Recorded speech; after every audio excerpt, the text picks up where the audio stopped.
నమస్తే అండి. నా పేరు డాక్టర్ ఎం మురళి. నేను department of commerce SSB degree college నుంచి మాట్లాడుతున్నాను. మేము గత 3 డేస్ నుంచి మనం ఒక ఇష్యూని చూస్తున్నాం. మనకు అది హ్యాపీ న్యూస్ అది. ఎందుకంటే ఐబొమ్మని నడిపేటువంటి రవిని పట్టుకున్నారు. ఐబీని బ్యాన్ చేశారు. వాళ్ళు అఫీషియల్గా బ్యాన్ చేస్తున్నామని చెప్పారు. మన హ్యాపీ న్యూస్ అది. మన భారతదేశంలో ఉండేటువంటి ప్రజలకి, యువతకి చాలా హ్యాపీ న్యూస్. దానికి కారణం ఏంటి అంటే ఐబొమ్మ 2 గంటలు మాత్రం ఫ్రీగా మనం సినిమా చూడొచ్చు అని యువత అనుకుంటుంది. కానీ ఐబొమ్మ నుంచి వచ్చేటువంటి నంబర్ ఆఫ్ ప్రాబ్లమ్స్ మనం ఫేస్ చేయాల్చున్నాం. రీసెంట్గా మనకి హైదరాబాద్లో ఉండేటువంటి పోలీస్ డిపార్ట్మెంట్లో కూడా చెప్పారు, పర్సనల్ డేటా ఎక్కడెక్కడికో వెళ్ళిపోతుంది.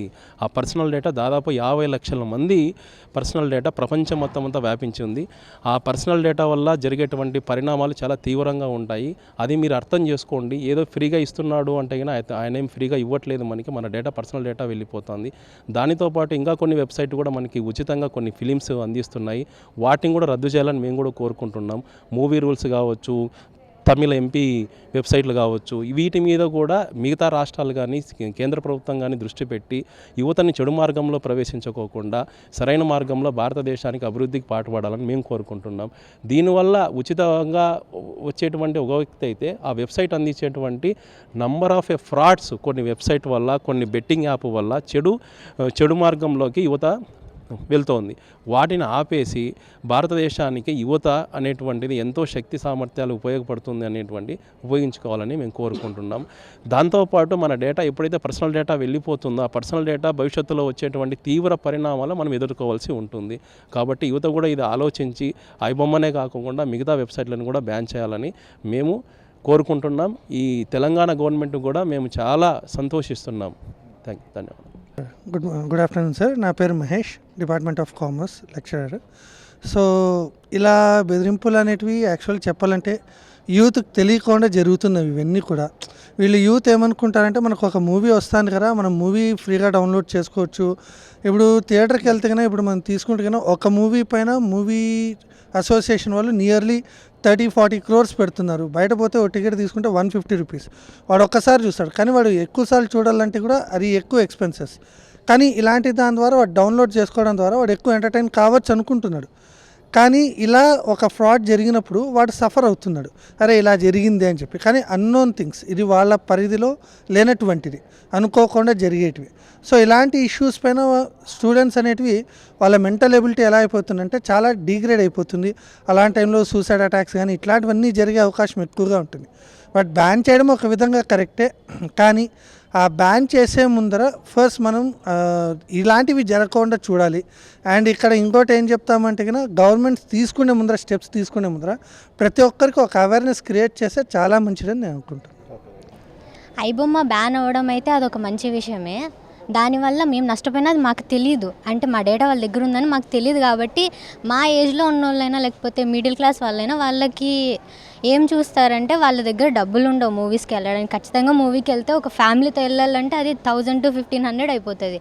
అది ఒక మిడిల్ క్లాస్ ఫ్యామిలీకి వీక్లీ సంపాదన అయి ఉంటుంది. కాబట్టి ప్రజలు అనేది ఇట్లా ఈజీ వేని తీసుకుంటున్నారు. కాకపోతే తను చేసిన మోటివ్ అయితే తప్పే. తనేం ప్రజల కోసం చేయలేదు. తను చెప్పారు కూడా, ఆ పోలీస్ వాళ్ళు ప్రెస్ మీట్లో చెప్పింది ఏంటంటే అతను తన కిక్కు కోసము రిలీజ్ అయ్యే ముందే ఆ మూవీ చూసేలా తన కోసం చేసుకున్నాడు, తనేం సొసైటీ కోసం కూడా చేసుకోలేదు. బట్ మేమైతే ఇట్లానే చూస్తామన్నమాట, రేట్లు తగ్గియాల వాళ్ళు. అంటే మేము చేసింది తప్పే, అతను చేసింది తప్పే. బట్ దానికి మెయిన్ రీజన్ అయితే వాళ్ళు రేట్స్ పెంచడం వల్ల. సో ఇప్పుడు ఇది అవ్వడం మంచిదే, బట్ మూవీస్ వాళ్ళు కూడా కొంచెం ఆలోచించి కొంచెం రేట్స్ని అందరికీ ఉండేలాగా చూసుకుంటే సరిపోతుంది. అన్ని మల్టీప్లెక్స్లే కాకుండా సింగిల్ స్క్రీన్లో కూడా ఇప్పుడైతే మూవీకి తగ్గట్టు రేట్ పెంచేస్తారు. 150 to 160 వెళ్ళిపోతుంది ఒక టికెట్. అవన్నీ లేకుండా సో అందరికీ అందుబాటులోకి తెస్తే మేము కూడా అట్లా దానిలో ఎంకరేజ్ చేయము. ఇప్పుడు ఐబొమ్మ పైన ఇంకా చాలా ఉన్నాయి, అందరికీ తెలిసిన విషయం అది. సో అవన్నీ మేము ఎంకరేజ్ చేయకూడదు, అంటే మీరు మాకు కొంచెం అందుబాటులోకి తెస్తే చాలు. అవును సార్, బ్యాన్ చేయడం వల్ల కొంచెం ఆనందమే సార్. ఎందుకంటే ఇప్పుడు మనము మూవీ కొద్దిసేపు చూస్తాం, కానీ అది వాళ్ళకి, మూవీ ఇండస్ట్రీ వాళ్ళకి చాలా నష్టం జరుగుతుంది సార్. అది కాకుండా మనకి మూవీ చూస్తాం, కానీ మళ్ళీ ఇంటర్వెల్ టైమ్స్లో వాళ్ళు మనకి మూవీ మాత్రమే కాకుండా దాంట్లో మనకి వాళ్ళు కొంచెం అడ్వర్టైజ్మెంట్ ప్రమోట్ చేస్తారు సార్. అవి లైక్ రాజ్బెట్ కానీ అట్లా వాళ్ళు ప్రమోట్ చేస్తారు సార్. అట్లా అవన్నీ ప్రమోట్ చేయడం వల్ల యూత్ అనేది దాని మీద దృష్టి పెట్టే అవకాశాలు చాలా ఉన్నాయి సార్. అట్లా అప్పుడు అది రాజ్ బెట్ అట్లా యాప్ బెట్టింగ్ చేసే అవకాశాలు ఎక్కువ ఉన్నాయి సార్ వాళ్ళకి. అట్లా ఇవన్నీ అది కాకుండా మన డేటా అనేది వాళ్ళకి ఎక్కువ ఫిచ్చింగ్ జరుగుతుంది సార్.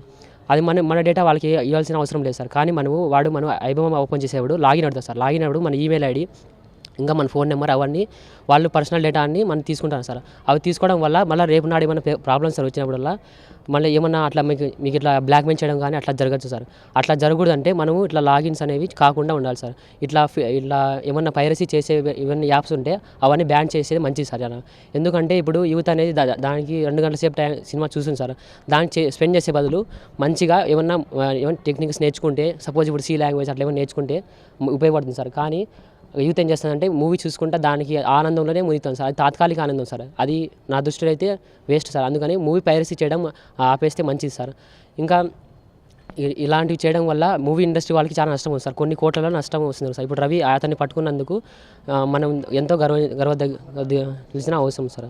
అదే తెలంగాణ ప్రభుత్వానికి మనకి ఎంతో అభినందించిన అవసరం ఉంది సార్. ఎందుకంటే ఎన్ని రోజులు ఎతికినా దొరకని వ్యక్తి ఇప్పుడు వాళ్ళు వెంటనే పట్టుకున్నారంటే ఎంతో మనం ఆనందించాల్సిన విషయం సార్ అది. ఎస్ఎస్బిఎన్ డిగ్రీ కాలేజ్ లెక్చరర్ వి ఫిరోజా, తెలుగు లెక్చరర్ నేను. ఈ ఐబొమ్మ ఇలాంటివి విద్యార్థుల్లో అనేక రకాలైనటువంటి హింసలకు దారితీస్తోంది. ఈ విద్యార్థుల్లో మనం ఇలాంటివి కాకుండా ఏదైనా సమాజానికి పనికొచ్చేటటువంటి అనేక రకాలైనటువంటి యాప్లు మనం డౌన్లోడ్ చేయడం వల్ల వాళ్ళకి ఏదైనా సమాజంలో అవసరమయ్యేటటువంటివి మనం పెట్టాలి. కానీ ఇలాంటి ఐబొమ్మలు ఇట్లాంటివి ఇచ్చి వాళ్ళకు ఈ విద్యలో కానివ్వండి, సమాజంలో కానివ్వండి, వాళ్ళకి ఎటువంటి కష్టాలు రాకుండా చేయడం అనేది ఐబొమ్మ అనేటటువంటిది రావడం చేత వాళ్ళు అనేక రకాలైనటువంటి ఫిలిమ్స్ అన్నిటినీ చూడడం, తర్వాత వాళ్ళల్లో లేనిపోయినటువంటి ఆలోచనలు రేకెత్తించడం, సమాజానికి అవి చెడును కలిగించడం అనేటటువంటిది చాలా అసభ్యకరమైనటువంటి విషయం అండి. అందుకనే ఐబొమ్మ అనేటటువంటిది తీసేయడం వల్లే మంచి జరుగుతుందని చెప్పి నేను ఆలోచిస్తున్నానండి. థ్యాంక్ యూ, ధన్యవాదాలు. అల్లావుద్దీన్, ఎస్ఎస్బిఎన్ డిగ్రీ కాలేజ్లో 3rd ఇయర్ బీకామ్ చదువుతున్నాను. ఈ ఐబొమ్మ బ్యాండ్ అవ్వడానికి ఒక మంచి లాభమే. కానీ కాకపోతే ఆ పాప చెప్పినట్టు, చిన్న పాప చెప్పినట్టు మూవీ టికెట్స్ తగ్గిస్తే కానీ ఇలాంటివి చాలా జరిగే అవకాశాలు ఉండవు. అంతేకాదు ఐబొమ్మతో పాటు బొప్పం టీవీ, మూవీ రిలీజ్ ఇలా చాలా అనేక వెబ్సైట్స్ ఉన్నాయి.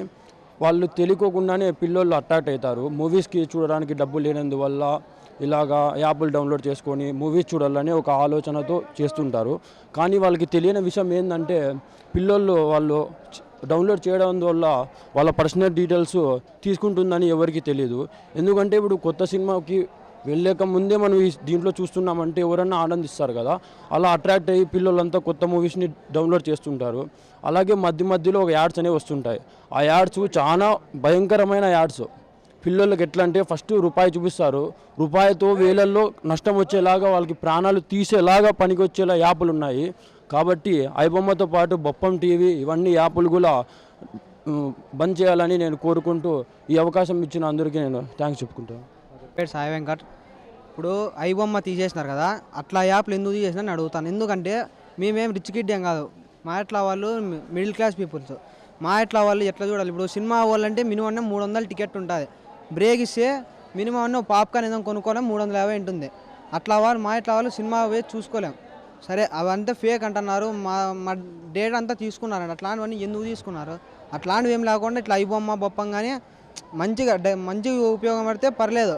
ఇట్లా ఏమంటారు డేటా అంతా అన్యూజ్ చేసేదానికైతే వద్దు. ఇదే యాపే కదా, ఏ యాప్ అయినా కానీ మంచిగా ఉపయోగం ఇస్తే పర్లేదు.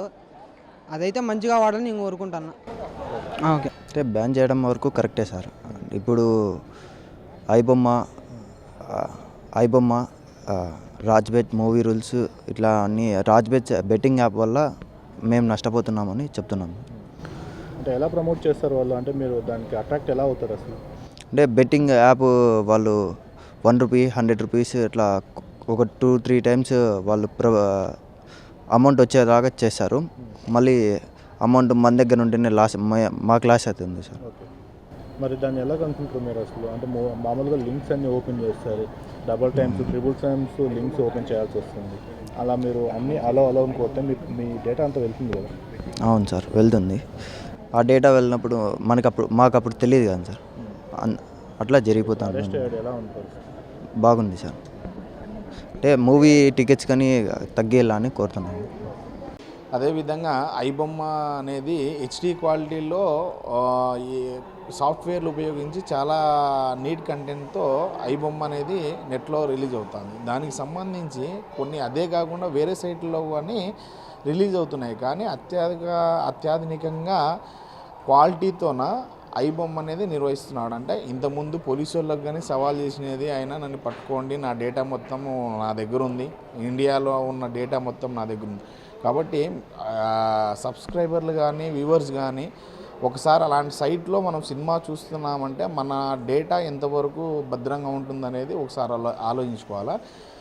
ఎందుకంటే ఇంత టెక్నాలజీ వాడి ఇన్ని రోజులు అజ్ఞాతంలో ఉండి ఒక వ్యక్తి ఈ రకంగా చేసినాడంటే మన డేటా కూడా ఆయన దగ్గర ఎంత ఉందనేది ఛాలెంజ్ ఇస్తున్నాడంటే అది ఆషామాషి విషయం కాదు. ఎందుకంటే రాబో రోజుల్లోన టెక్నాలజీని అది మంచి కోసం ఉపయోగిస్తే పర్లేదు, మన డేటా మొత్తము గోప్యతగా ఉండాల్సిన డేటా మొత్తము ఇట్లాంటి వాళ్ళ సైబర్ క్రైమ్ వాళ్ళ చేతుల్లో పెడుతున్నాం అనేది మనం ముందు ఆలోచించుకోవాలి. కాబట్టి ఒకసారి ఇలాంటి సైట్లలో మనం సినిమాలు చూసేటప్పుడు కానీ వేరే బెట్టింగ్ యాప్లకు కానీ ప్రోత్సహించకుండా రాబో రోజుల్లో మనము సినిమాని థియేటర్లోనే లేదంటే ఓటీటీ కంటెంట్ ప్లాట్ఫామ్లో కానీ చూస్తే మన డేటా అనేది చాలా భద్రంగా ఉంటుందనేది తెలియజేస్తుంది.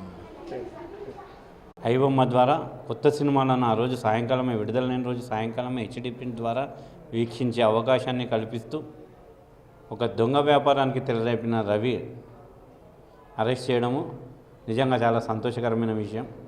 ఎందుకంటే ఈరోజు చూస్తూ ఉన్నాం సినీ పరిశ్రమ చాలా గడ్డు కాలాన్ని ఎదుర్కొంటున్న ఈ పరిస్థితుల్లో కరోనా తర్వాత పరిశ్రమ చాలా ఇబ్బందికరంగా ఉంది. అటువంటి సమయంలో సినిమా విడుదలైన రోజు సాయంకాలమే ఒక హెచ్డి ప్రింట్ను మొత్తం ప్రపంచం మీదకి వదిలి ఫ్రీగా చూపించే అవకాశాన్ని కల్పిస్తూ తద్వారా ఎవడైతే ఈ రవి అనే అతను ఉన్నాడో అతను మన ప్రజలందరూ కూడా డేటాను సేకరిస్తూ ఎవరైతే సబ్స్క్రైబ్ చేస్తూ ఆ ఛానల్లో సినిమా చూస్తూ ఉంటే అతని డేటా మొత్తం అతని దగ్గరికి చేరుతుందనే విషయాన్ని ప్రజలు గమనించలేక ఫ్రీగా సినిమా వస్తుంది చూసేస్తాము, ఐబొమ్మ సాయంకాలం సినిమా వస్తుంది థియేటర్కి వెళ్ళకూడదని ఒక ఫ్రీ వచ్చే ఒక ఆలోచనతో వాళ్ళు ఒక తప్పు మార్గంలో వాళ్ళ డేటా మొత్తం కూడా ఒక వెబ్సైట్కి ఇస్తున్నారనే విషయాన్ని మర్చిపోతూ ఉన్నారు. ఇప్పుడు మనం గమనించాల్సిన విషయం ఈ సైబర్ నేరగాళ్ళు విజృంభిస్తున్న వేళ ఇటువంటి మనకు గోప్యత లేకుండా మన మొత్తం పర్సనల్ డేటా కూడా ఒక అతని చేతికి వెళ్తూ ఉంది. అతను చూపించే ఒక సినిమాకు మనం ఆశపడి మనం చూస్తుండడం వలన మనం ఎంత నష్టపోతున్నామనే విషయాన్ని మర్చిపోయి ఈరోజు అతను ఒక హీరోలాగా కొంతమంది అతన్ని అరెస్ట్ చేయడం తప్పు అని మాట్లాడుతుంటే చాలా హాస్యాస్పదంగా ఉంది.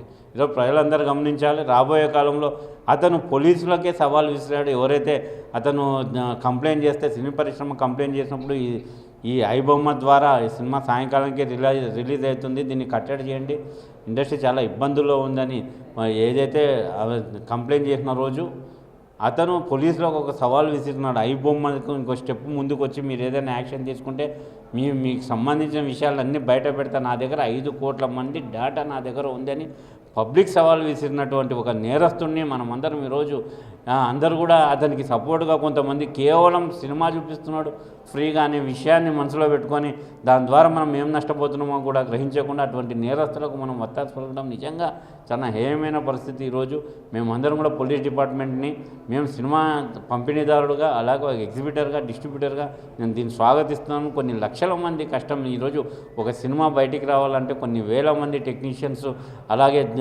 నిర్మాతలు డిస్ట్రిబ్యూటర్లు ఒక సినిమా ఎగ్జిబిటర్ సినిమాలో పనిచేసే కార్మికులు వీళ్ళందరూ కూడా పుట్టగొడుతూ సినిమా ఇండస్ట్రీ గడ్డుకాలం ఎదుర్కొనే పరిస్థితికి తీసుకురావడానికి కారణమైన వాడిని ఖచ్చితంగా కఠినంగా శిక్షించాలి.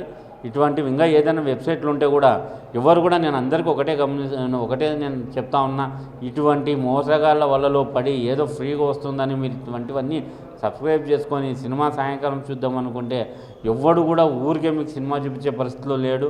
మన స్వలాభం ఉంటుందని మీరు గమనించండి. మన జుట్టు మన చేతికి ఇస్తున్నాము. మీరు రాబోయే కాలంలో మీరు అందరూ ఇబ్బందులు పడకూడదని పోలీస్ శాఖ వారికి కూడా మనం అందరం సహకరించి ఇటువంటి వాటిని నిషేధించాలని కోరుకుంటూ పోలీస్ శాఖకు మరొకసారి మేము కృతజ్ఞతలు తెలియజేసుకుంటున్నాము.